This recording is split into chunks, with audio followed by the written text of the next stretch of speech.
భారతదేశంలోని ప్రముఖ పుణ్యక్షేత్రాలలో పూరి జగన్నాథ స్వామి ఆలయం ఒకటి.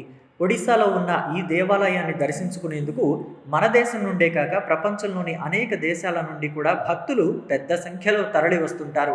అయితే పూరి జగన్నాథ్ ఆలయంలో అనుకోని సంఘటన ఒకటి చోటు చేసుకుంది.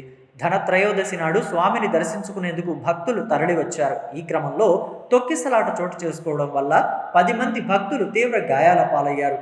వారిలో కొంతమంది పరిస్థితి విషమంగా ఉన్నట్టు తెలుస్తోంది. అయితే ఆలయం వద్ద ఉన్న భద్రతా సిబ్బంది బాధితులను వెంటనే ఆసుపత్రికి తరలించారు. ప్రస్తుతం వారికి వైద్య సేవలు అందుతున్నాయి.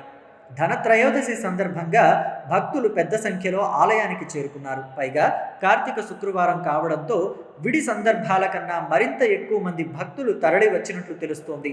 ఊహించిన దానికన్నా అధిక సంఖ్యలో భక్తులు ఆలయానికి తరలి రావడంతో భద్రతా సిబ్బంది, ఆలయ సిబ్బంది వారిని కట్టడి చేయలేకపోయారు. పైగా ఉదయం వేళ మంగళ ఆలటి నిర్వహించే వరకు వేచి ఉన్న భక్తులు ఒక్కసారిగా ఆలయంలోకి తోసుకుంటూ వెళ్లారు.